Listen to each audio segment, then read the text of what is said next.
إن الحمد لله نحمده ونستعينه ونستغفره ونعوذ بالله من شرور أنفسنا ومن سيئات أعمالنا، من يهده الله فلا مضل له ومن يضلل فلا هادي له. أشهد أن لا إله إلا الله وحده لا شريك له، وأشهد أن محمدا عبده ورسوله لا نبي بعد أما بعد.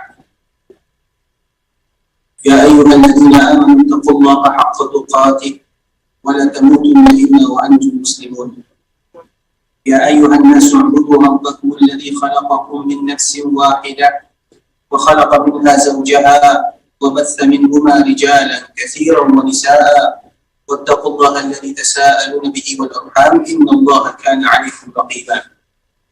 يا أيها الذين آمنوا اتقوا الله وقولوا قولا سديدا يصلح لكم أعمالكم ويغفر لكم ذنوبكم ومن يطع الله ورسوله فقد فاز فوزا عظيما. أما بعد فإن أصدق الحديث كتاب الله وخير الهدى هدى محمد صلى الله عليه وسلم وشر الأمور محدثاتها فإن كل محدثة بدعة وكل بدعة ضلالة.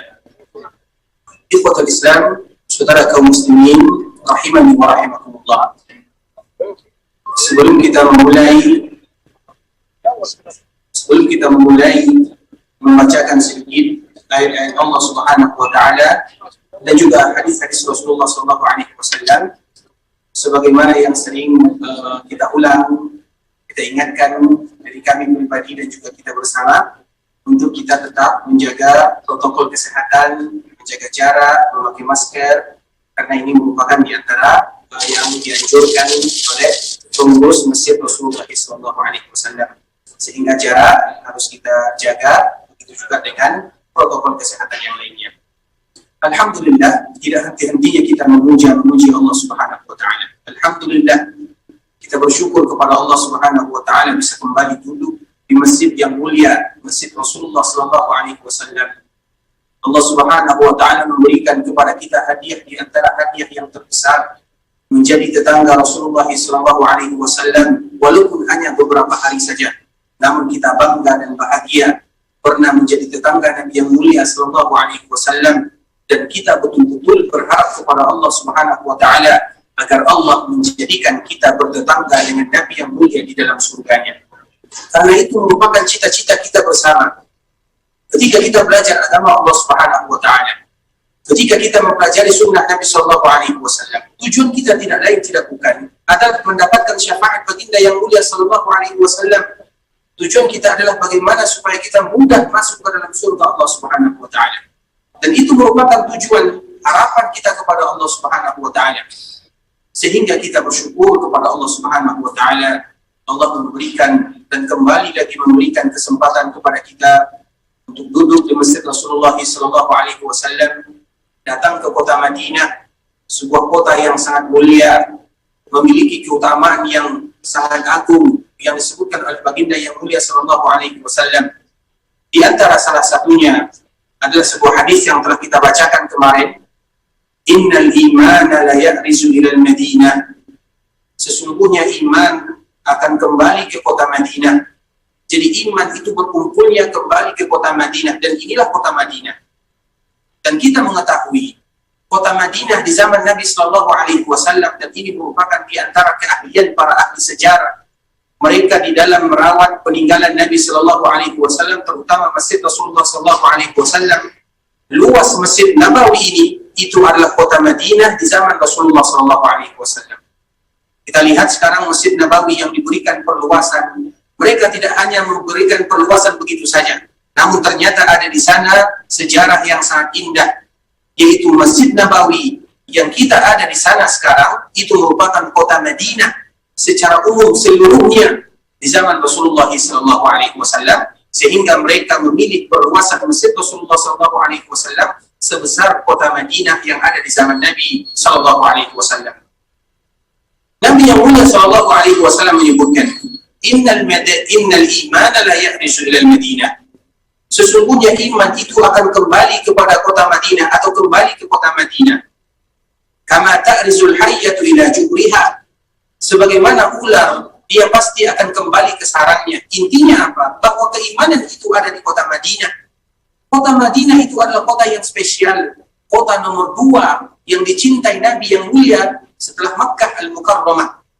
Dan itu adalah fakta dari Allah Subhanahu wa Ta'ala yang memuliakan kota Makkah dan Madinah.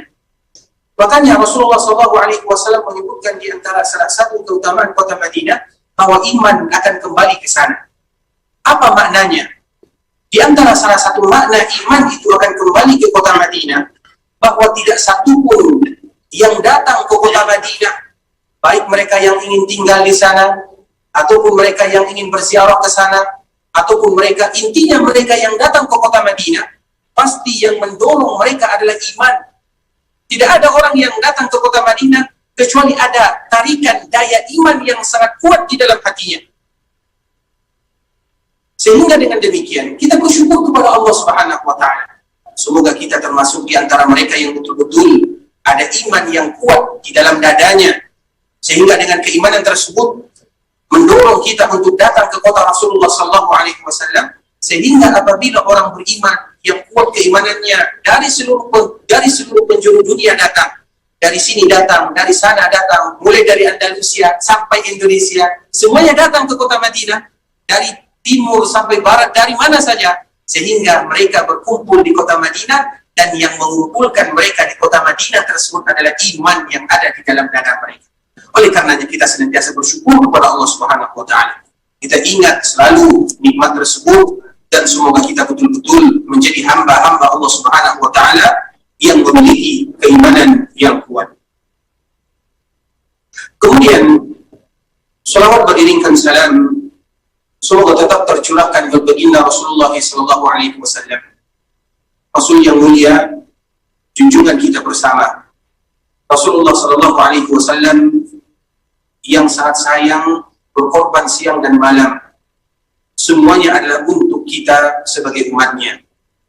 Kalau kita memperhatikan bagaimana perjuangan Rasulullah SAW, Rasul itu yang dipikirkan olehnya adalah kita sebagai umatnya.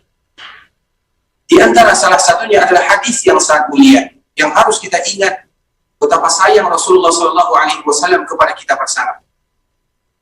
Rasulullah SAW menyebutkan bahwa seluruh nabi, seluruh para rasul, mereka memiliki doa yang pasti dikabulkan oleh Allah Subhanahu wa Ta'ala. Allah memberikan hadiah kepada para nabi dan para rasul, mereka memiliki doa yang pasti dikabulkan oleh Allah Subhanahu wa Ta'ala. Begitu juga dengan Rasul kita yang mulia sallallahu alaihi wasallam. Rasul juga punya jatah. Namun apa kata Rasulullah sallallahu alaihi wasallam? Jatah yang Allah berikan kepadaku, aku simpan, kata Nabi sallallahu alaihi wasallam. Wa inni ikhtaba'tu da'wati. Jatah yang Allah berikan untuk Nabi sallallahu alaihi wasallam, sengaja Nabi menyimpannya. Nabi tidak mengambil di dunia jatah tersebut.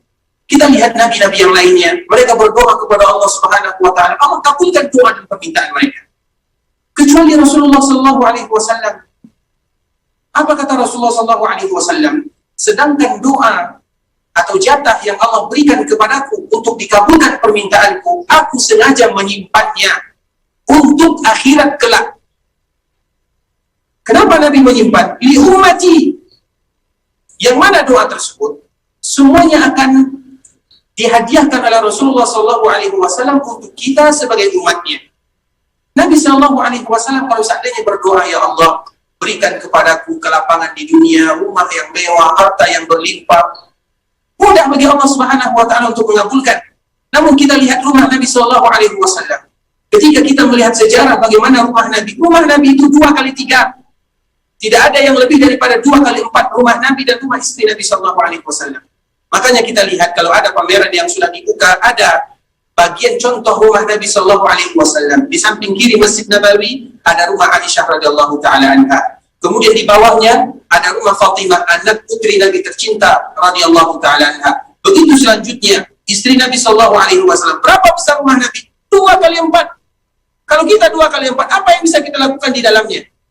Bahkan ketika Nabi salat, disebutkan oleh ibunda kita Aisyah radhiyallahu taala anha, ketika Nabi salat malam, karena salat malam itu adalah kewajiban untuk Rasulullah SAW, wajib hukumnya bagi Nabi, tidak bagi kita. Setiap kali Nabi sholat malam, apa kata Aisyah? Maka Nabi Shallallahu Alaihi Wasallam tidak bisa sujud. Kenapa? Karena Aisyah berbaring di sana. Jadi Aisyah tertidur, istri Nabi yang tercinta. Kemudian ketika Nabi sujud, terpaksa Aisyah melipat kakinya. Maknanya apa? Rumahnya sempit. Begitulah Rasulullah Shallallahu Alaihi Wasallam mengajarkan kepada kita, kalau Nabi mau Madinah ini dijadikan emas oleh Allah Subhanahu Wa Taala. Namun itu bukan permintaan Rasulullah Shallallahu Alaihi Wasallam. Permintaan Nabi adalah bagaimana Nabi menyimpan doa jatah tersebut untuk kita sebagai umatnya. Dan apa kata Rasulullah Shallallahu Alaihi Wasallam? Maka permintaan aku tersebut aku jadikan sebagai syafaat untuk kalian umatku, kata Rasulullah Shallallahu Alaihi Wasallam. Sehingga pantaslah kita senantiasa berselawat kepada baginda yang mulia Shallallahu Alaihi Wasallam. Kalau seandainya kita membaca sejarah Nabi yang mulia, bagaimana perjuangan baginda Shallallahu Alaihi Wasallam untuk kita, maka tidak akan pernah bisa terbalaskan sedikit pun yang bisa kita lakukan adalah berselawat kepada Nabi Shallallahu Alaihi Wasallam. Sedikit banyak kita mempelajari sunnah Nabi Shallallahu Alaihi Wasallam, kemudian kita berusaha menerapkan dalam kehidupan sehari-hari. Itu yang bisa kita lakukan.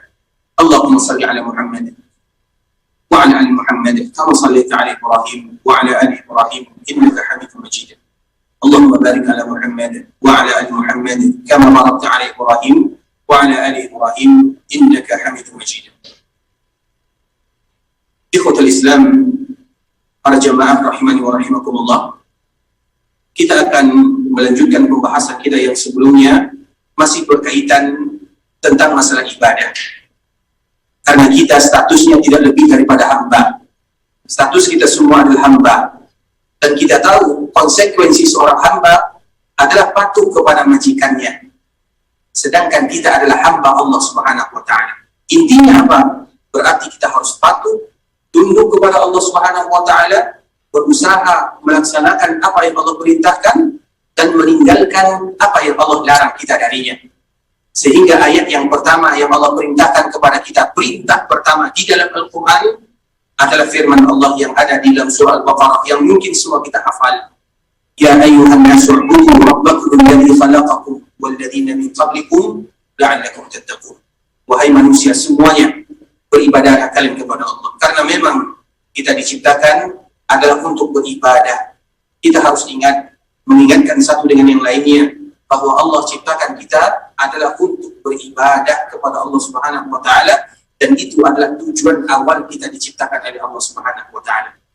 Namun kita harus ingat juga kerisauan yang senantiasa dihadapi oleh manusia langsung dijawab oleh Allah Subhanahu wa Ta'ala.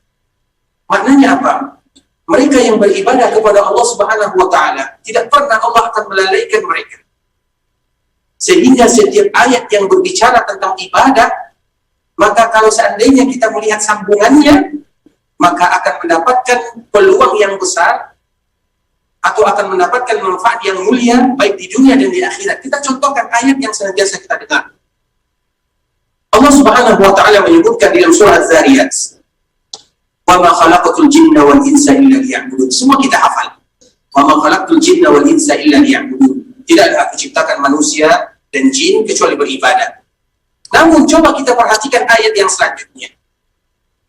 "Wa ma khalaqatul jinna wal insa illa liya'budun. Ma uridu minhum min rizqin wa ma uridu an yut'imun. Innallaha huwar razzaq dzul quwwatil matin." Tidaklah aku ciptakan jin dan manusia kecuali beribadah.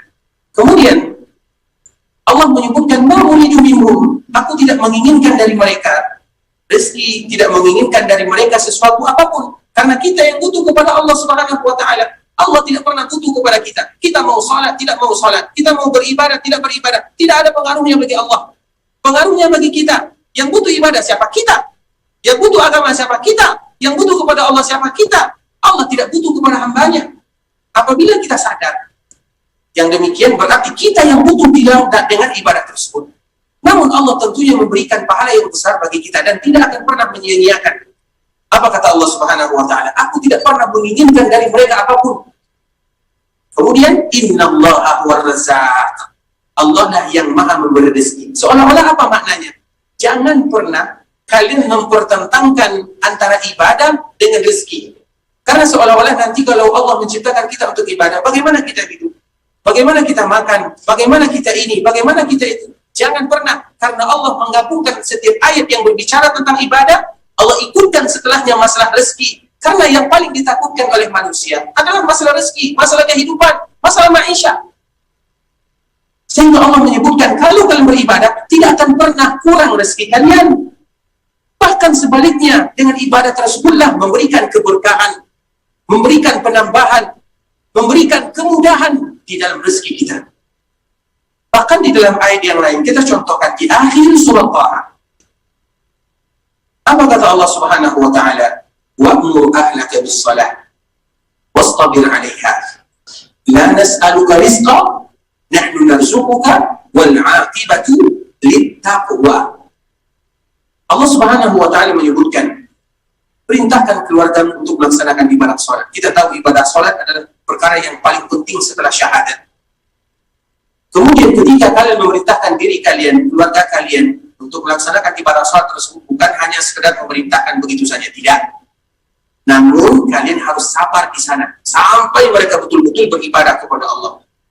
Kemudian apa kata Allah setelahnya? La nas'aluka rizqa. Kami tidak pernah bertanya kepada kalian, meminta kepada kalian tentang rezeki, tidak. Karena kami yang bertanggung jawab memberikan rezeki tersebut. Seolah-olah apa? Kita lihat, tidak pernah ketika ada seorang hamba yang rajin melaksanakan ibadah sholat akan kurang rezekinya, tidak. Misalnya kita seorang pedagang, atau kita bekerja di perusahaan, misalnya pas waktu zuhur, kita tinggalkan pekerjaan kita tutup toko kita. Apakah dengan demikian akan berkurang rezeki kita untuk melaksanakan ibadah salat? Karena secara akal manusia, misalnya masuk waktu zuhur jam 12 atau jam 12.30, kemudian kita seorang pedagang, terpaksa kita tutup toko kita.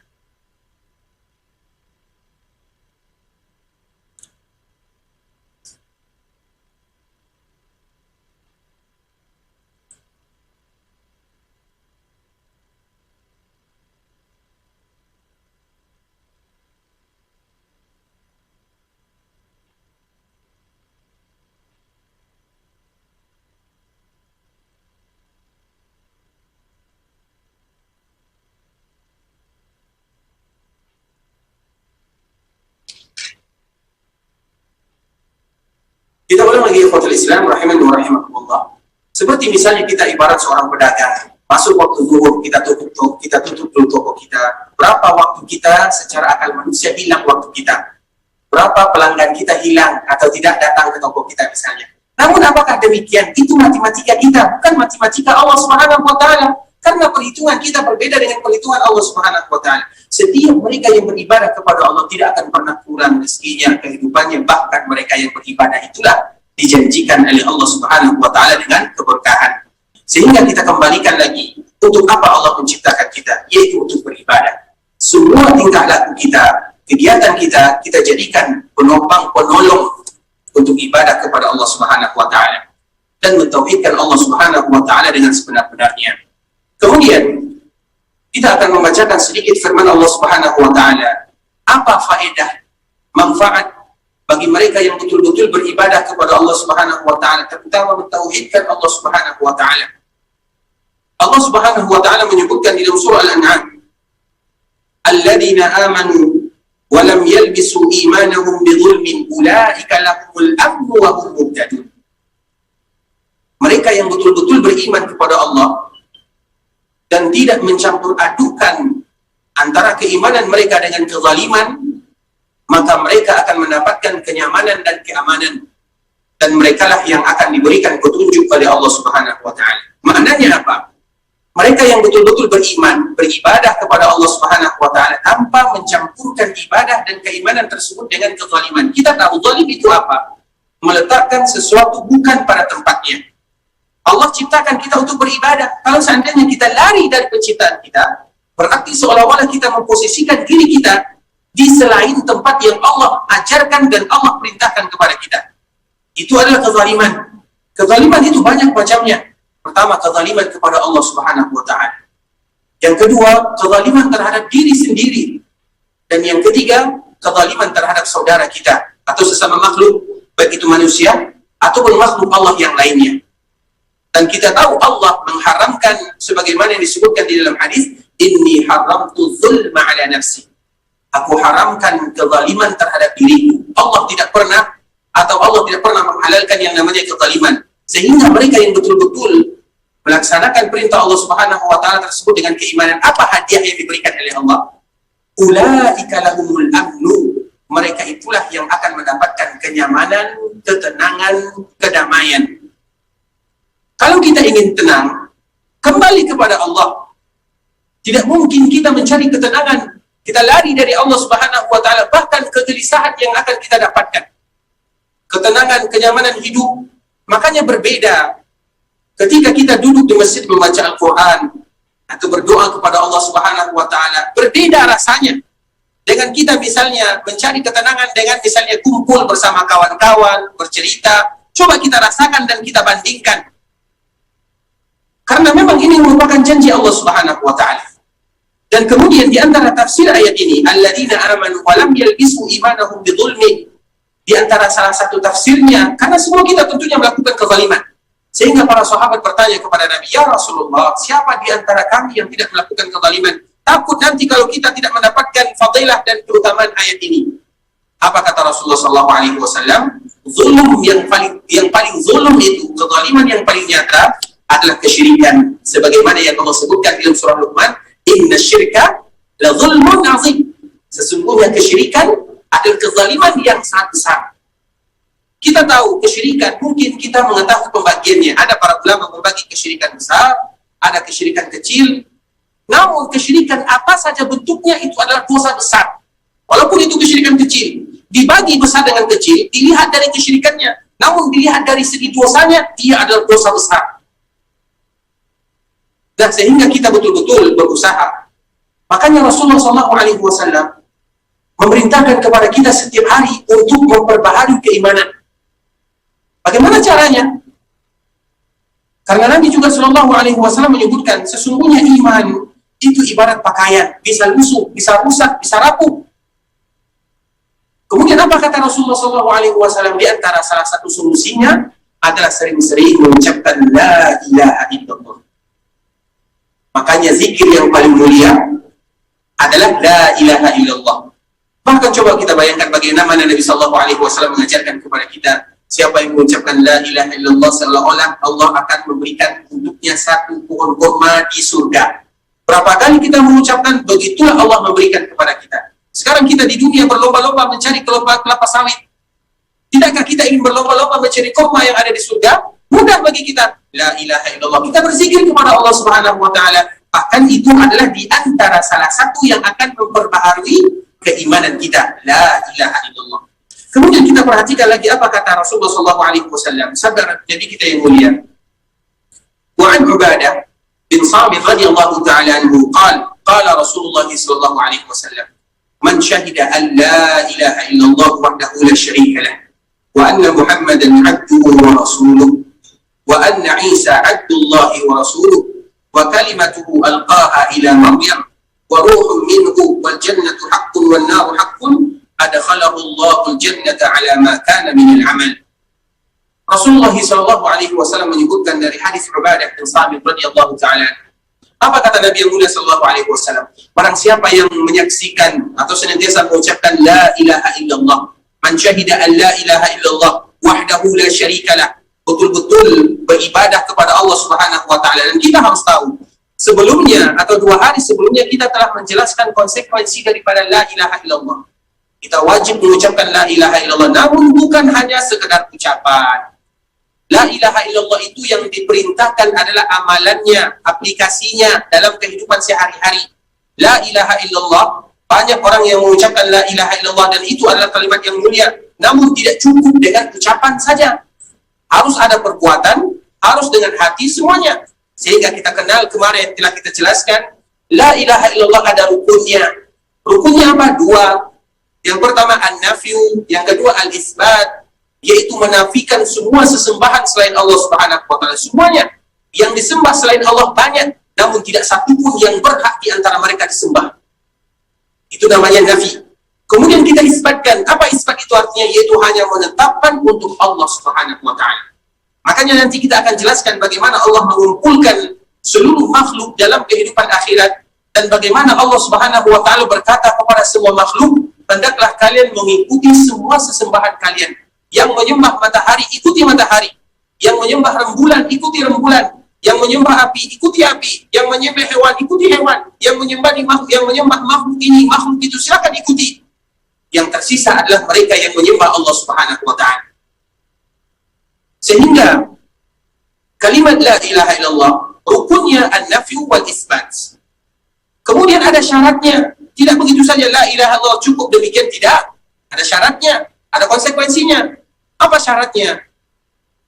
Ilmun yaqinun ikhlasun sidqun mahabbatun inqiyad al-qabul. Ada 7. Kita harus tahu maknanya la ilaha illallah, kita harus tahu, kita harus belajar. Kemudian yakin, ketika kita mengucapkan tidak hanya sekedar di mulut saja, namun ada ikrar, ada rasa yakin yang paling kuat bahwa betul-betul tidak ada ilah selain Allah Azza wa Jalla.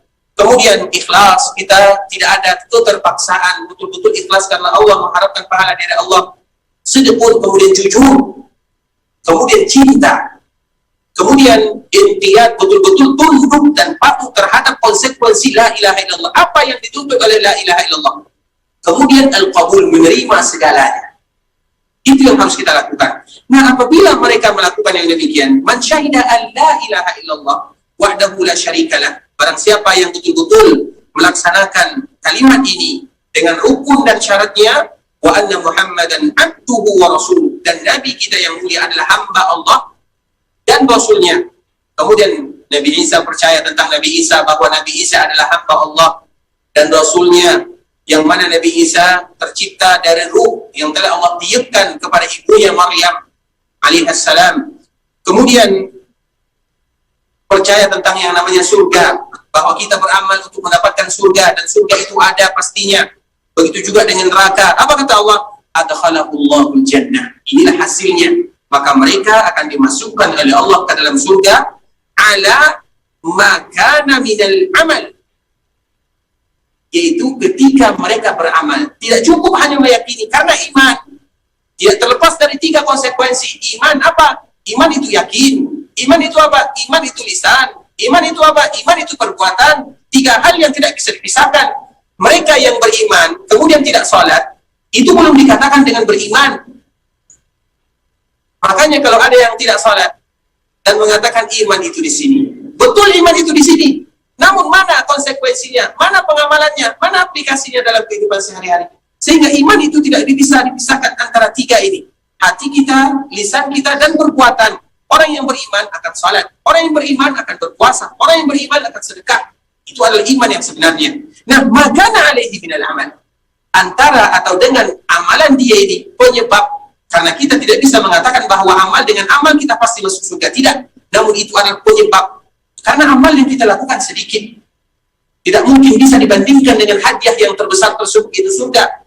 Namun itu adalah penyebab kita dimasukkan oleh Allah Subhanahu wa taala ke dalam surga, karena Nabi menyebutkan la yadkhula ahadun, tidaklah seseorang di antara kalian, la yadkhula ahadun amalahul jannah, tidaklah salah seorang di antara kalian yang bisa memasukkan amalannya dengan amalan tersebut ke dalam surga.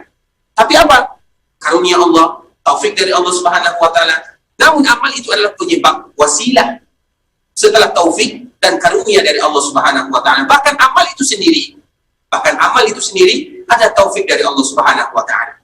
Kemudian di antara hadis yang disebutkan oleh Rasulullah sallallahu alaihi wasallam, yaitu hadis yang seban, fa inna Allah harrama 'alan nari man qala la ilaha illallah yabtaghi bidzalika wajha Allah. Apa kata Rasulullah sallallahu alaihi wasallam? Sesungguhnya Allah haramkan neraka bagi mereka yang mengucapkan la ilaha illallah yabtaghi bidzalika wajha Allah, yang mana ketika mereka mengucapkan la ilaha illallah, yaitu betul-betul menginginkan wajah Allah Subhanahu wa taala. Berarti mereka yang betul-betul ikhlas. Berarti mereka yang betul-betul yakin. Berarti mereka yang betul-betul cinta kepada Allah Subhanahu wa taala sesuai dengan syarat yang tadi telah kita sebutkan. Kemudian hadis yang selanjutnya, dan ini juga di antara keutamaan ibadah, terutama ibadah la ilaha illallah. An Abi Sa'id Al-Khudri radhiyallahu ta'ala anhu an Rasulillah sallallahu alaihi wasallam qala Musa alaihi salam ya Rabbi 'allimni shay'an azkurka wa ad'uka bihi. Qala qul ya Musa la ilaha illallah. Qala kullu 'ibadika yaquluna hadha. Qala ya Musa law anna as-samawati as-sab' wa 'amirahunna wal aradina as-sab' fi kiffatin wa la ilaha illallah fi kiffatin malat bihinna la ilaha illallah. Rawahu Ibnu Hibban wal Hakim wa sahahahu. Di dalam hadis ini kita akan mendapatkan keutamaan yang sangat agung terhadap kalimat tauhid tersebut, tentunya dengan syarat dan rukunnya. Di antara salah satunya adalah Musa alaihi salam. Ini bercerita tentang Nabi Musa. Apa kata Rasulullah sallallahu alaihi wasallam? Nabi Musa ini meminta sesuatu kepada Allah Subhanahu wa taala. Apa kata Nabi Musa? Ya Allah. Dan kita tahu Nabi Musa gelarnya adalah Kalimullah. Nama lain daripada Nabi Musa atau gelarnya adalah Kalimullah. Nabi yang langsung berbicara dengan Allah Subhanahu wa taala. Sebagaimana juga Nabi Rasulullah sallallahu alaihi wasallam berbicara langsung dengan Allah Subhanahu wa taala. Karena ada dua nabi yang langsung berbicara dengan Allah tanpa ada pembatas di dunia, yaitu Rasul kita yang mulia sallallahu alaihi wasallam ketika melakukan Isra Mi'raj, dan yang kedua adalah Nabi Musa alaihi salam. Sehingga Nabi Musa ini lebih identik atau gelarnya adalah Kalimullah, dan Allah menyebutkan dalam surah An-Nisa wa kallamallahu Musa taklima, dan Allah betul-betul berbicara dengan Nabi Musa. Maknanya apa? Jadi ketika disebutkan ketika Nabi Musa meminta kepada Allah berbeda dengan Nabi yang lainnya, dan ini merupakan di antara kedudukan Nabi Musa dibandingkan dengan Nabi-Nabi yang lainnya. Walaupun semua para Nabi mereka memiliki keutamaan yang berbeda yang disebutkan oleh para ulama. Apa kata Nabi Musa kepada Allah Subhanahu wa taala? Ya Rabbi 'allimni syai'an azkurka wa ad'uka bih. Wahai ya Allah, ajarkan kepadaku sebuah kalimat yang dengan kalimat tersebut, kalau bahasa kitanya, ajarkan kepadaku zikir. Jadi Nabi Musa meminta kepada Allah ajarkan kepadanya sesuatu yang dengan zikir tersebut, dengan kalimat tersebut, Nabi Musa senantiasa mengucapkan zikir ini agar lebih dekat kepada Allah Subhanahu wa taala. Kemudian apa kata Allah Subhanahu wa taala? Qul ya Musa la ilaha illallah. Wahai Musa, katakan la ilaha illallah. Sebuah zikir yang sangat agung. Apa kata Nabi Musa? Ya Allah, sesungguhnya hambamu atau semua hambamu mengucapkan kalimat ini. Jadi maknanya apa? Bukan Nabi Musa tidak tahu keutamaannya, namun Nabi Musa ingin lagi yang lebih spesial, yang lebih daripada kalimat la ilaha illallah. Apakah masih ada ucapan atau zikir yang lebih mulia daripada la ilaha illallah tersebut? Apa kata Allah Subhanahu wa taala ketika melihat Nabi Musa mengatakan yang demikian? Ya Musa, ya Allah, qul ya Musa la ilaha illallah, kullu ibadika yaquluna hadza. Ya Allah, sesungguhnya semua hamba mengucapkan kalimat yang sama, karena Nabi Musa menginginkan kekhususan. Apa kata Allah Subhanahu wa taala? Di sini kita tahu ternyata kalimat ini merupakan kalimat yang agung yang harus kita ulang siang dan malam. Lau anna samawati sab', kalau seandainya 7 lapis langit dan semua yang ada di dalamnya. Begitu juga 7 lapis bumi berada di dalam satu sisi, di dalam satu timbangan, dan kalimat la ilaha illallah berada di dalam timbangan yang lainnya, maka akan kalah langit bumi yang 7 lapis tersebut kalah dengan kalimat la ilaha illallah. Dan ini merupakan kemuliaan yang sangat besar. Bahkan di dalam hadis yang lain yang nanti akan disebutkan oleh pengarang kitab ini, bagaimana mereka yang datang kepada Allah Subhanahu wa taala dengan kalimat la ilaha illallah. Kalimat la ilaha illallah itu jangan pernah kita menganggap remeh dengan kalimat tersebut. Bahkan ini disebutkan oleh Rasulullah sallallahu alaihi wasallam agar kita lebih memaknai, memahami, berusaha mengulang-ulangi dalam kehidupan sehari-hari. Kita lihat yang namanya hadis syafa'ah. Hadis syafa'ah, kita kenal dengan hadis syafa'ah. Hadis syafa'ah itu maknanya adalah bagaimana Allah memuliakan Rasulullah SAW di akhirat.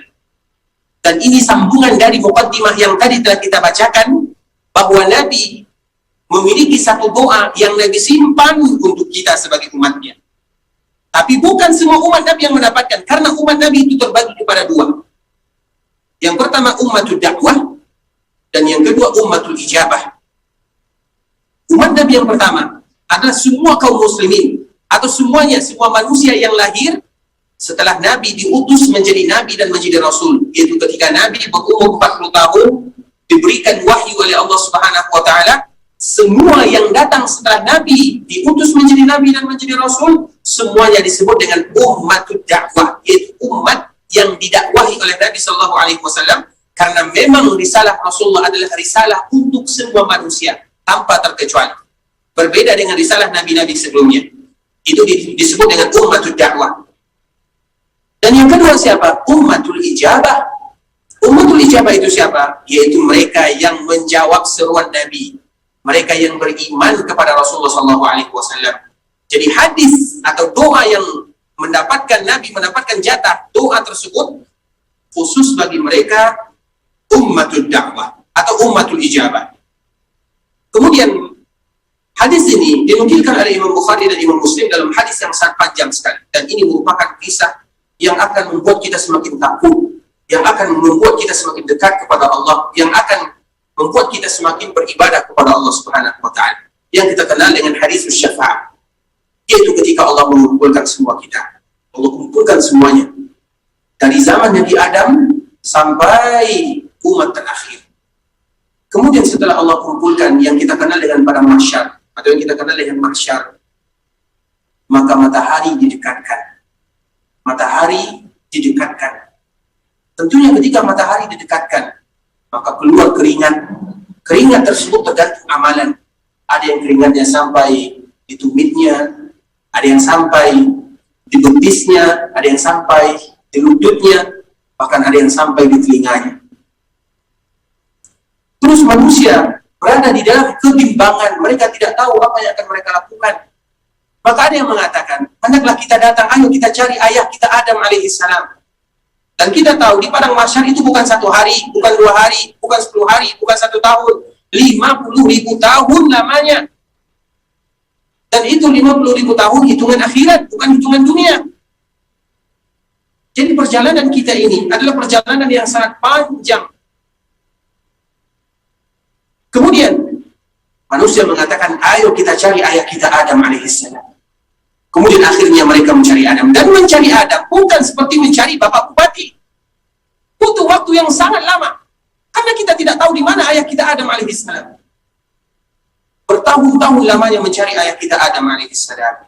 Kemudian setelah bertemu, maka semua manusia mengatakan, wahai Adam, anta abul bashar, engkau adalah ayahnya manusia.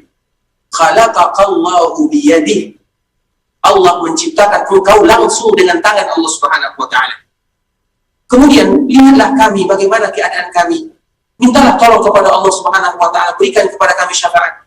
Kemudian setelah itu apa kata Nabi Adam alaihissalam? Saya tidak bisa, karena saya pernah memakan sebuah buah yang diharamkan oleh Allah Subhanahu wa Ta'ala. Coba kalian cari Nabi Nuh. Maka semua orang mencari Nabi Nuh, butuh waktu bertahun-tahun, berpuluhan tahun. Datang kepada Nabi Nuh, dikatakan dengan ucapan yang sama, engkau adalah Rasul pertama. Allah memberikan kemuliaan ini, memuliakan kemuliaan itu. Apa kata Nabi Nuh alaihissalam? Saya tidak bisa, karena dulu saya pernah berdoa dengan doa yang menyebabkan semua manusia atau bumi ini tenggelam, yang dinukilkan oleh Allah Subhanahu wa Ta'ala di dalam surat Nuh ayat terakhir. Kemudian apa kata Nabi Nuh? Carilah Ibrahim. Semua orang mencari Nabi Ibrahim. Setelah bertemu dengan Nabi Ibrahim, disebutkan bagaimana keluh kesahnya. Apa kata Nabi Ibrahim? Saya tidak bisa, karena saya dulu pernah berbohong. Padahal bukan berbohong, aku dulu pernah berbohong 3 kali. 3 kali Nabi Musa berbohong dalam kehidupannya. Namun dengan itulah dia tidak bisa memberikan syafaat. Kemudian dia ceritakan kesalahannya, dan Allah nukilkan semuanya di dalam Al-Quran. Kemudian carilah Nabi Musa, mencari Nabi Musa. Apa kata Nabi Musa? Saya tidak bisa, karena dulu saya pernah memukul seseorang sehingga dia langsung mati. Karena kita tahu Nabi Musa adalah orang yang kuat. Carilah Nabi Isa. Maka semua mencari Nabi Isa. Maka Nabi Isa pun meminta uzur, namun Nabi Isa tidak menyebutkan kenapa dia minta uzur. Apa kata Nabi Isa alaihissalam? Carilah Muhammad sallallahu alaihi wasallam. Semua kita mencari Nabi Muhammad SAW. Apa kata Nabi SAW? Ana laha. Ini adalah tugasku. Ini adalah tugasku. Dan ini adalah syafaat untuk semua orang. Bukan syafaat masuk surga. Belum, ini adalah awal. Yaitu syafaat agar dipercepat hisab. Dan kita tahu, kita adalah umat nahnul awal, nahnul akhirun al-awwalun. Kita adalah umat yang terakhir, namun umat yang pertama kali dihisab. Makanya ada keuntungan, sebagaimana juga ada kemalangan. Untungnya apa? Kalau kita masuk surga, berarti kita yang pertama kali masuk surga. Namun kalau tidak, berarti yang pertama kali terjatuh ke dalam api neraka. Kemudian apa kata Rasulullah SAW? Maka Rasulullah SAW datang kepada Allah, sujud kepada Allah, memohon kepada Allah Subhanahu Wa Taala. Akhirnya disinilah Allah membukakan yang namanya pintu hisab, baru dihisab. Coba bayangkan dihisab, perjalanan yang sangat panjang. Kemudian ada timbangan, ada mizan, kemudian ada sirat. Sirat itu adalah yang terbentang di antara neraka Jahannam. Ada di antara mereka yang melewatinya secepat kilat. Ada ibarat mereka yang seperti naik kuda, ada mereka yang berlalu kencang, ada mereka yang berjalan, bahkan ada di antara mereka yang merangkak, dan akhirnya ada juga di antara mereka yang terjatuh. Kalau terjatuh, berarti di bawahnya adalah Jahannam. Na'udzubillahi min dzalik. Kemudian ikhwatal Islam, Rasulullah SAW sebagai Nabi yang cinta kepada umatnya, Nabi senantiasa memperhatikan kita. Di padang mahsyar, ketika sirat, Nabi SAW, apa doa Nabi SAW? Apa ucapan Nabi? Allahumma sallim sallim. Ya Allah, selamatkan umatku, selamatkan umatku. Itu yang Nabi lakukan. Nabi berbolak-balik ke sana ke sini, memohon kepada Allah agar Allah memberikan keselamatan kepada umatnya. Bahkan Nabi SAW memohon kepada Allah, Allah memberikan tawaran. Wahai Muhammad, aku berikan kepadamu tawaran. Apakah kamu mau memilih?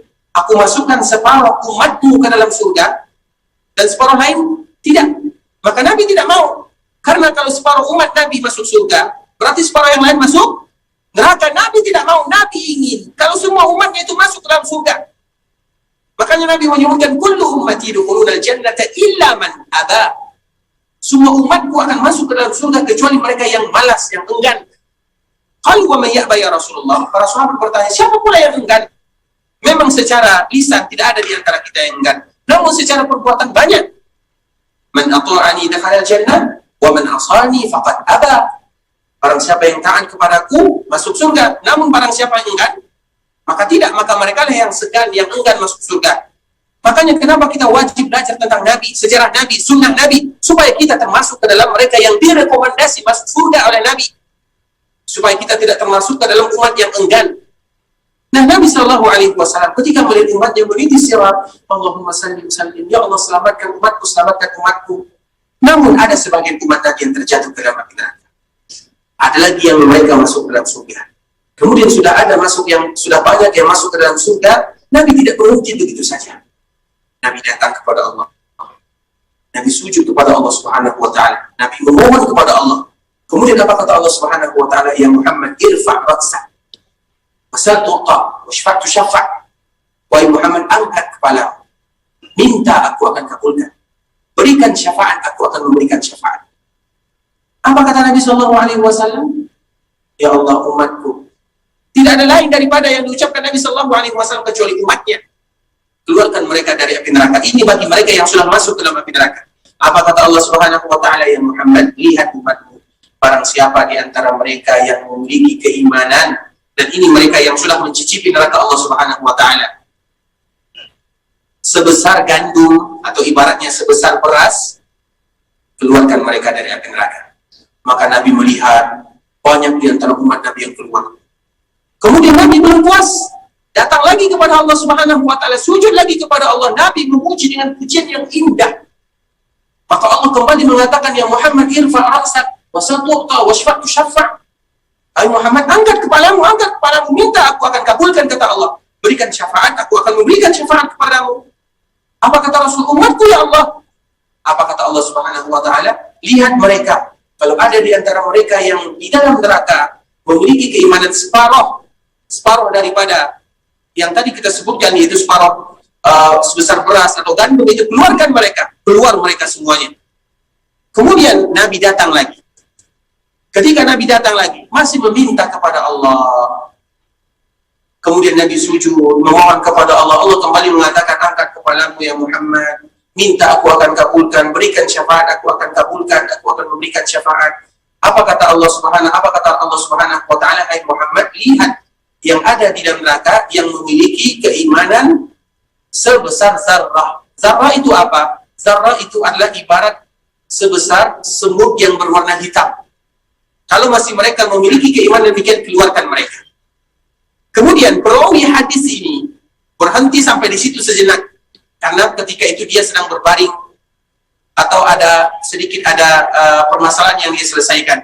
Kemudian yang sahabat yang lainnya ingin bertanya, apakah masih ada sambungan hadis ini? Ternyata masih ada. Karena Nabi Shallallahu Alaihi Wasallam meminta kepada Allah syafaat itu 4 kali. Maknanya Nabi datang sujud memuji Allah, memuji dengan pujian yang indah yang tidak pernah Nabi memuji di dunia. Yang terakhir, apa kata Allah Subhanahu Wa Taala? Wahai Muhammad, ini adalah bagianku, kata Allah Subhanahu Wa Taala. Bi'izzati wa jalali, dengan kemuliaanku, dengan keagunganku. Akhriju minan nar man qala la ilaha illallah. Keluarkan dari api neraka semua mereka yang mengucapkan la ilaha illallah. Jadi la ilaha illallah itu ikhwan Islam tidak akan pernah kekal mereka yang mengucapkannya, dan ini merupakan kemuliaan yang sangat besar. Allah Subhanahu wa taala menyebutkan kepada Rasulullah sallallahu alaihi wasallam, dan ini adalah syafaat terakhir karena semuanya memberikan syafaat. Para nabi memberikan syafaat, orang tua memberikan syafaat, anak memberikan syafaat, orang syahid memberikan syafaat, teman-teman memberikan syafaat, semuanya memberikan syafaat, orang saleh memberikan syafaat, malaikat pun memberikan syafaat. Bahkan yang terakhir adalah syafaat Allah Azza wa Jalla, dan ini adalah syafaat terakhir Allah Subhanahu wa taala. Apa syafaat terakhirnya? Akhriju minan nari man qala la ilaha illallah. Keluarkan dari api neraka mereka yang mengucapkan la ilaha illallah. Oleh karenanya, ikhwatul Islam, kaum muslimin rahimani wa rahimakumullah, ini merupakan hadis yang sangat agung, di mana kita mengetahui bagaimana kemuliaan mereka yang mengucapkan la ilaha illallah.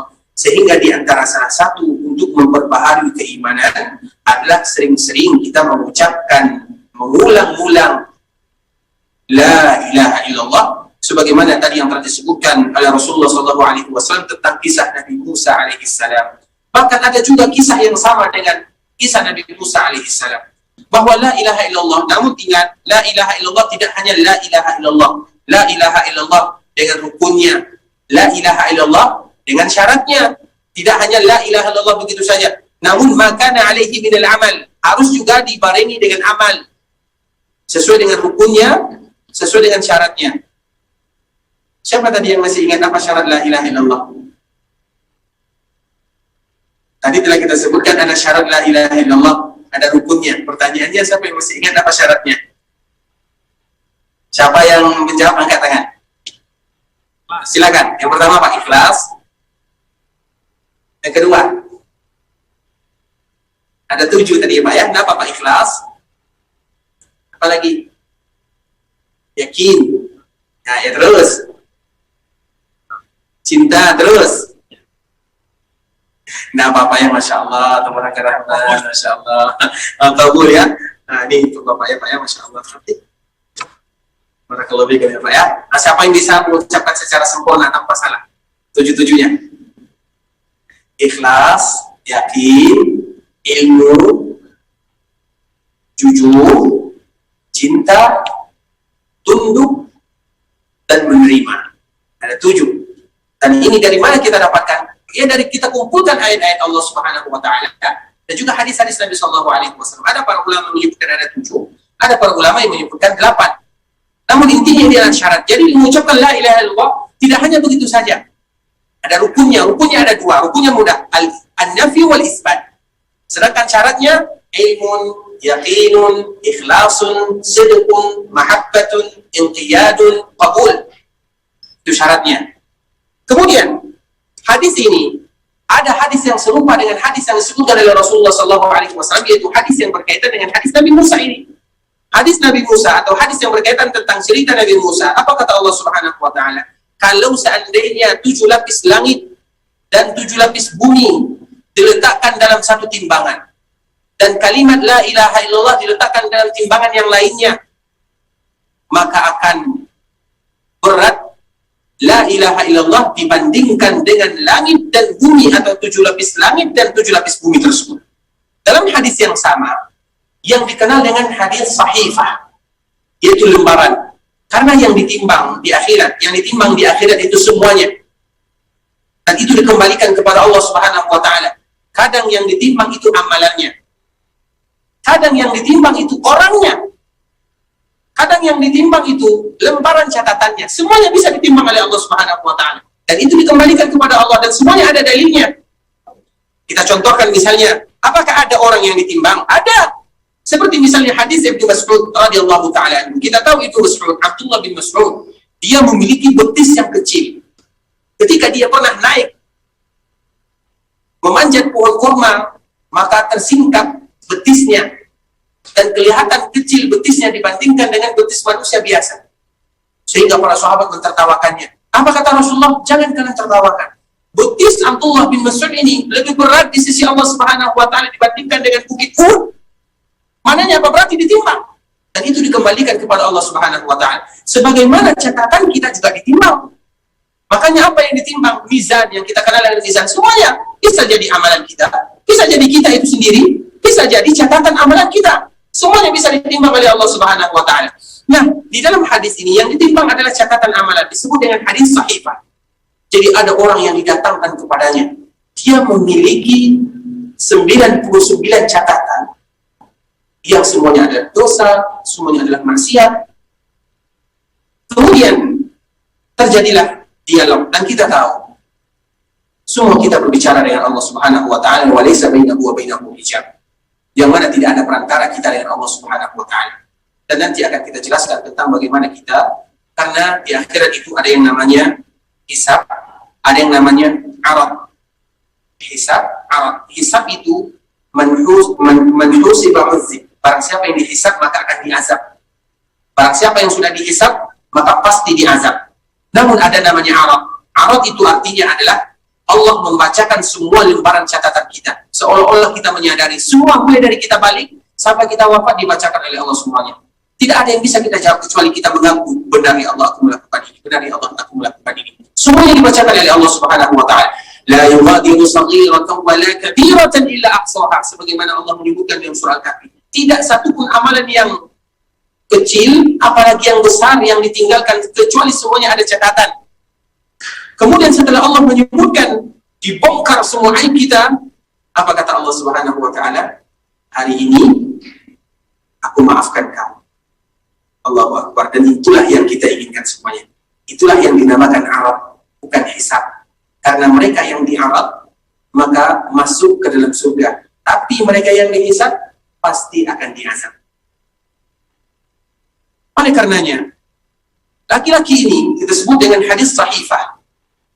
Dia dipanggil oleh Allah Subhanahu wa taala, diperlihatkan semua keburukannya.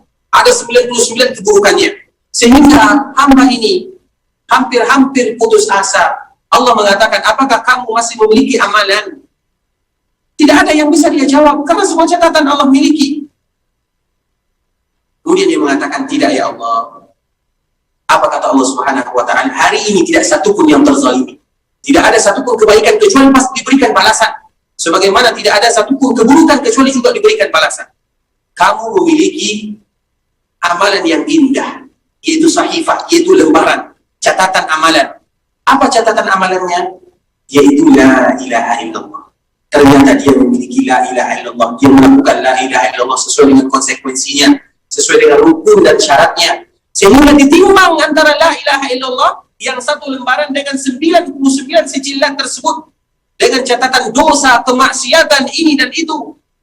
Semuanya ditimbang. Apa yang terjadi?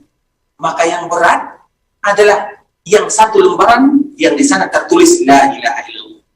Jadi ini merupakan di antara keutamaan. Jangan pernah kita meremehkan, walaupun sambil kita berjalan la ilaha illallah Muhammadur Rasulullah, atau sambil kita misalnya melakukan kegiatan yang lainnya, membawa mobil, berkendaraan. Intinya kita senantiasa memperbaharui keimanan dengan la ilaha illallah. Kemudian hadis yang terakhir, ikhwatul Islam, dan ini semuanya pembahasan tentang keutamaan apa yang harus kita atau apa yang kita dapatkan ketika kita betul-betul mentauhidkan Allah Subhanahu wa taala. Kemudian hadis yang terakhir yang kita bahas pada hari ini yaitu hadis dari At-Tirmidzi wa hasanahu an Anas radhiyallahu taala anhu, sami'tu Rasulullah sallallahu alaihi wasallam yaqul, qala Allah taala, ya ibna Adam, innaka law ataitani bi qurabil ardi khataaya thumma laqitani la tusyriku bi syai'a la ataituka bi qurabiha maghfiratan. Hadis Anas bin Malik radhiyallahu taala, hadis yang memberikan kepada kita kabar gembira. Allah menyebutkan dan Allah berfirman, kita sebut dengan hadis qudsi, wahai anak Adam, kalau seandainya kalian membawa dosa sebesar bumi, dan kita sadar kita semua berdosa, semua kita berdosa, siang malam kita berdosa, kita sadar dengan dosa kita, namun kita tidak pernah putus asa dari rahmat Allah Subhanahu wa taala. Apa kata Allah? Kalau seandainya kalian membawa dosa yang begitu besar, bahkan sebesar bumi, summa laqitani la tusyriku bi syai'a, tapi kalau seandainya kalian berjumpa denganku, kalian tidak melakukan kesyirikan sedikit pun, la ataituka bi qurabiha maghfiratan, maka aku pun akan membawa kalian, akan datang kepada kalian dengan sebesar-besarnya ampunan. Maknanya apa? Tidak ada yang namanya putus harapan kepada Allah Subhanahu wa taala. Sehingga ibadah, kemarin kita juga telah jelaskan, ada syaratnya. Ibadah ada syaratnya, ada rukunnya. Apa rukun ibadah? Al-khawfu wal-raja'u wal-mahabbah. Takut kepada Allah, berharap kepada Allah, dan cinta kepada Allah. Kita takut terhadap dosa yang kita lakukan, namun kita juga harus berharap terhadap pahala Allah Subhanahu wa taala, sebagaimana hadis yang tadi telah kita sebutkan, hadis dari Anas bin Malik radhiyallahu taala anhu. Ini merupakan di antara keutamaan ikhwatul Islam, bagaimana kita betul-betul berusaha siang dan malam untuk mentauhidkan Allah Subhanahu wa taala dan berusaha semaksimal mungkin menjauhi yang namanya kesyirikan. Kesyirikan, innasyirka la dzulmun azim. Karena kesyirikan itu adalah kezaliman yang sangat besar. Besarkah dia, kecilkah dia, intinya itu adalah kezaliman. Dan insya Allah dengan kita belajar sedikit-sedikit, demi sedikit kita akan tahu apa yang harus kita lakukan, bagaimana kita sebagai seorang hamba meminta kepada Allah, bertawakal kepada Allah, takut kepada Allah, memohon kepada Allah, semuanya kita serahkan kepada Allah Subhanahu wa taala. Itulah di antara yang disebut dengan tauhid. Ikhwatul Islam, saudara kaum muslimin rahimani wa rahimakumullah, kita senantiasa bermohon kepada Allah Subhanahu wa taala agar senantiasa memberikan kepada kita keimanan, agar Allah memberikan kepada kita istiqamah di dalam agama, di dalam beribadah kepada Allah Subhanahu wa taala, sebagaimana kita bermohon kepada Allah Subhanahu wa taala agar Allah menghidupkan kita dalam keadaan Islam, dalam keadaan senantiasa melaksanakan perintah Allah, dan kita bertemu dengan Allah Subhanahu wa taala dalam keadaan beriman, berserah diri kepada Allah Subhanahu wa taala. Dan kita juga bermohon kepada Allah Subhanahu wa taala untuk menjaga saudara-saudara kita yang kita tinggalkan. Allah Subhanahu wa taala melapangkan urusan kita, memudahkan urusan kita, mengangkat wabah ini dari kita bersama. Dan kita juga tidak lupa bermohon kepada Allah Subhanahu wa taala agar Allah melimpahkan semua kebaikan-kebaikan kepada kita. Allahumma inna nas'aluka al-jannah wa ma qarraba ilaiha min qawlin wa amal, wa na'udzubika minan nar wa ma qarraba ilaihi min qawlin wa amal. Ya Allah, sesungguhnya kami meminta surga kepadamu, baik dengan perbuatan kami dan dengan ucapan kami. Ya Allah, sesungguhnya kami berlindung kepadamu dari neraka, baik itu dengan perbuatan kami ataupun dengan perkataan kami. Dan kita juga bermohon kepada Allah Subhanahu wa taala agar memperbaiki keluarga kita, keturunan kita, saudara-saudara kita kaum muslimin yang lainnya. Bagi mereka yang sakit, Allah sembuhkan. Bagi mereka yang terlilit hutang, Allah selesaikan. Bagi mereka yang ditimpa keresahan, Allah mudahkan. Dan bagi kita yang ada masalah, Allah Subhanahu wa taala selesaikan. Ikhwatul Islam, saudara kaum muslimin, kaum muslimat rahimani wa rahimakumullah. Mungkin sampai di sini pembahasan kita, dan insya Allah kita bertemu lagi besok insya Allah taala. Dan kami senantiasa mengingatkan untuk senantiasa menjaga al-ijra'atul ihtiraziyah, itu kita menjaga protokol kesehatan, wa tadabirul wiqaiyah, dan protokol kesehatan yang telah ditentukan oleh pengurus Masjid Rasulullah SAW. Jadi kita senantiasa mengingatkan diri kami pribadi dan juga kita bersama untuk senantiasa menjaga kita, menjaga jarak, menjaga protokol kesehatan agar kita senantiasa diberikan kemudahan oleh Allah Subhanahu wa taala untuk mengambil manfaat faedah dari Masjid Rasulullah SAW, dan semoga Allah Subhanahu wa taala berikan taufik hidayah istiqamah kepada kita di dalam agama Allah Subhanahu wa taala. Ikhwatul Islam, saudara kaum muslimin rahimani wa rahimakumullah, tentunya yang benar dari Allah Subhanahu wa taala.